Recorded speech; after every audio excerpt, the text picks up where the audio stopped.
Assalamualaikum warahmatullahi wabarakatuh. Halo, perkenalkan nama saya Novel Sekarang dari Prodi Sistem Informasi 8B dari Universitas Kiai Haji Abdul Wahab Hasbullah. Di video kali ini saya akan menjelaskan tentang teori kepuasan atau konten teori.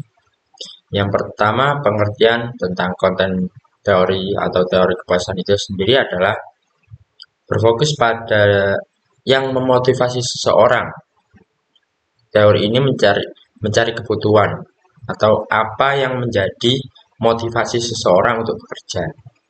Teori ini mencari tahu kebutuhan internal atau faktor-faktor dalam individu yang mendorong mereka untuk bertindak dan merasa puas dalam melakukan sesuatu, terutama dalam konteks kerja.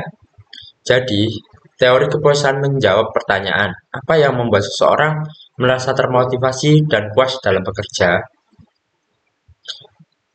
Ada beberapa teori dalam teori kepuasan.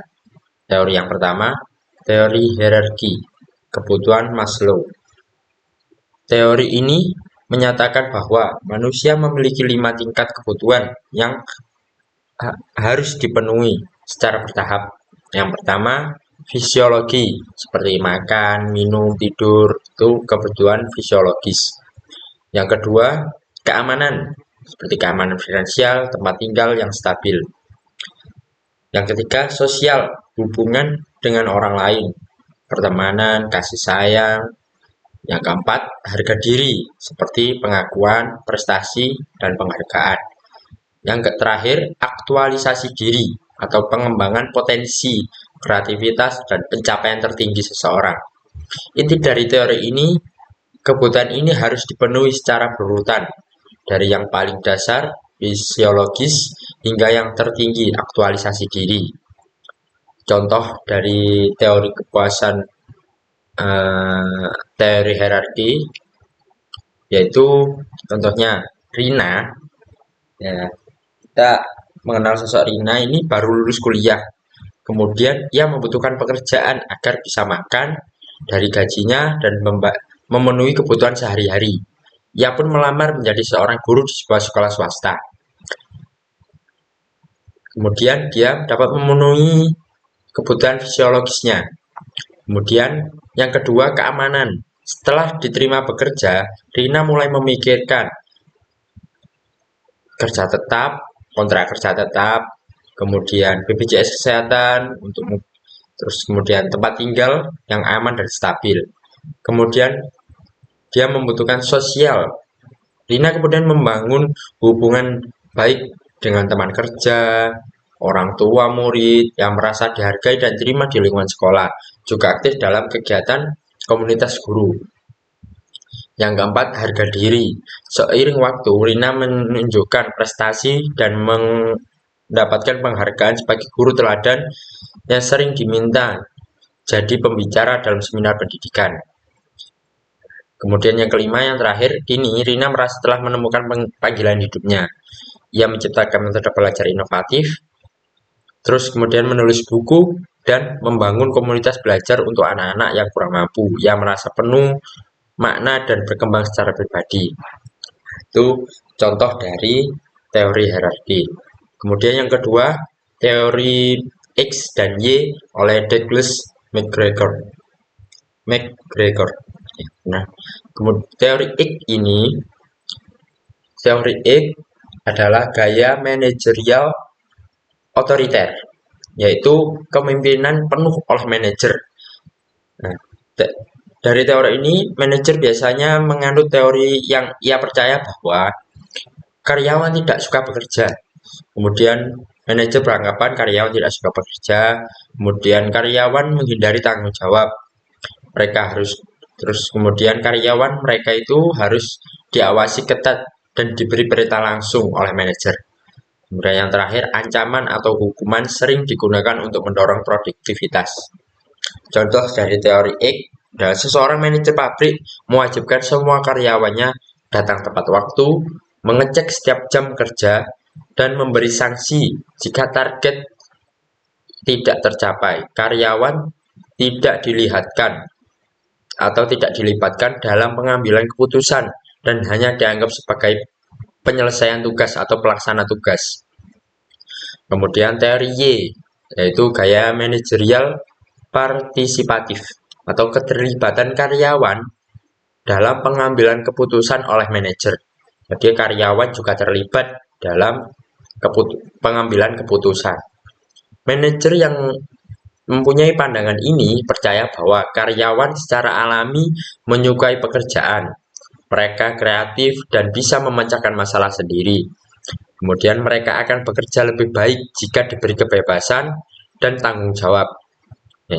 Kemudian lingkungan kerja yang mendukung dan terbuka akan meningkatkan motivasi karyawan.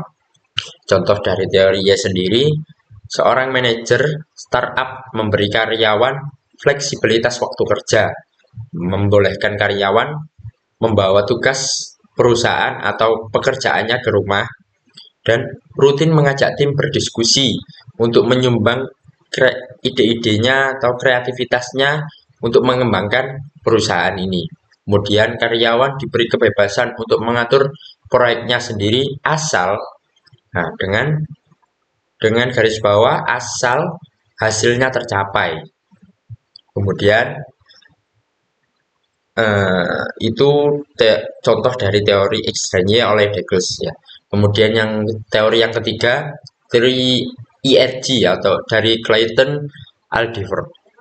Teori ini adalah pengembangan dari teori Maslow yang pertama tadi. Tapi di sini teori ERG ini lebih disederhanakan lagi menjadi 3 kebutuhan atau 3 tahapan. Yang pertama, eksistensi ini kebutuhan dasar seperti makan, tempat tinggal, hampir sama dengan di Maslow, hampir sama dengan fisiologis dan keamanan. Kemudian relatedness atau hubungan sosial, hubungan dengan orang lain, interaksi sosial. Kemudian growth atau pertumbuhan, pengembangan diri, pencapaian atau kreativitas dirinya. Contoh dari teori yang ketiga ini, teori ERG ini, kita ambil Bayu. Seseorang namanya Bayu adalah seorang desainer grafis. Ia bekerja karena butuh gaji atau keamanan kerja, itu eksistensi. Kemudian ia juga berdiskusi dan bertukar ide dengan rekan kerjanya, yaitu itu hubungan sosial untuk Bayu ya. Kemudian di waktu luangnya ia mempelajari teknik desain baru untuk berkembang, untuk mengikuti tren-tren yang terbaru. Tapi suatu hari ia mendapatkan pengakuan atas hasil kerjanya. Ia tidak, maaf salah. Tapi suatu hari ia tidak mendapatkan pengakuan atas hasil kerjanya. Misalnya umpama kan ini contoh, dan tidak dapat pengakuan, kemudian maka ia kembali fokus mencari kenyamanan dari hubungan sosial di tempat kerjanya untuk tetap memenuhi atau mencapai pertumbuhan atau pengembangan dirinya. Itu contoh dari teori ERG. Kemudian yang keempat, teori kebutuhan Maxwell. Nah, pengertian dari teori Maxwell sendiri menyatakan bahwa motivasi kerja seseorang ditentukan oleh dominasi salah satu dari 3 kebutuhan fisiologis, yaitu kebutuhan prestasi. Nah, ciri-ciri orang yang kebutuhan ini tinggi adalah tentang target yang realistis tapi menantang, tidak suka bergantung pada keberuntungan, ingin melihat hasil nyata dari usahanya, lebih memilih pekerjaan individual. Contoh nyata dari yang pertama ini, kebutuhan prestasi ini adalah ada Rita, adalah pengusaha muda yang selalu ingin mencapai target penjualan bulanan dan senang mencoba strategi baru agar lebih efektif. Dia termotivasi oleh pencapaian, bukan sekedar pujian. Kemudian kebutuhan akan hubungan sosial. Ciri-ciri orang yang kebutuhan sosialnya tinggi ini ingin diterima dan diskusi dengan orang lain, menyukai pekerjaan yang sifatnya kerja tim atau kolaborasi dan harmoni dalam kelompok, menghindari konflik, memilih lingkungan kerja yang suportif lah. Contoh dari teori cabang dari teori McLaren ini adalah Ardi lebih suka bekerja dalam tim, aktif dalam kegiatan sosial kantor, selalu berusaha menjaga hubungan baik dengan rekan kerja. Ia lebih termotivasi oleh hubungan sosial. Kemudian kebutuhan akan kekuasaan. Nah, ini ciri-ciri orang yang dengan kebutuhan akan kekuasaan ini ingin mempengaruhi, mengarah atau memimpin orang lain. Kemudian menikmati pengaruh dan tanggung jawab besar. Bisa memiliki orientasi positif, kepemimpinan yang membangun, atau negatif, dominan atau otoriter. Contoh, Siska adalah manajer yang memimpin proyek, menetap visi misi tim, dan mempengaruhi arah strategi. Ia termotivasi oleh posisi tanggung jawab dan pengaruh terhadap orang lain. Kemudian yang kelima,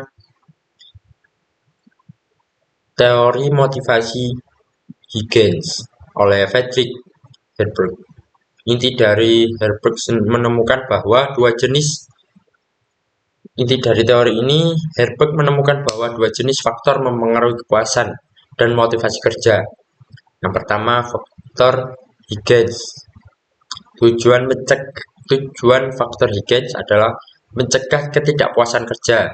Contoh, gaji, kondisi kerja, kebijakan perusahaan, hubungan dengan atasan atau rekan, keamanan kerja, supervisi. Kalau tidak ada, karyawan tidak puas. Kalau ada, karyawan merasa netral, belum tentu termotivasi. Itu ya, faktor Huygens. Kemudian faktor yang kedua ialah faktor motivasi, meningkat kepuasan dan motivasi kerja. Contoh, pengakuan, prestasi, tanggung jawab, pekerjaan yang menantang, kesempatan untuk berkembang, promosi jabatan. Kalau ada, dari contoh-contoh ini, karyawan lebih termotivasi dan puas. Kemudian kalau tidak ada, karyawan tidak akan termotivasi, walaupun tidak langsung merasakan ketidakpuasannya. Contoh nyata penerapan dari teori yang kelima ini, Rina bekerja di perusahaan dengan gaji yang layak, kantor nyaman, dan atasan yang ramah. Faktor Huygens terpenuhi kan dari contoh tadi. Tapi ia merasa bosan, tidak pernah diberi tantangan atau tanggung jawab baru, sehingga dia mengerjakan hal yang sama setiap harinya. Dia tidak termotivasi untuk mencari pekerjaan dan tidak termotivasi untuk mencari pekerjaan lain gitu yang lebih menantang atau gimana gitu. Nah, sehingga dia mulai mencari pekerjaan lain yang membuat dia bisa berkembang. Terus solusi perusahaan memberikan kesempatan naik jabatan. Nah, sehingga solusinya untuk Rina itu memberikan kesempatan untuk naik jabatan. Ya, kemudian pengakuan atas pencapaian apa yang telah dikerjakan Rina. Terus atau dengan memberikan tugas-tugas baru yang menantang, maka motivasi Rina bisa meningkat.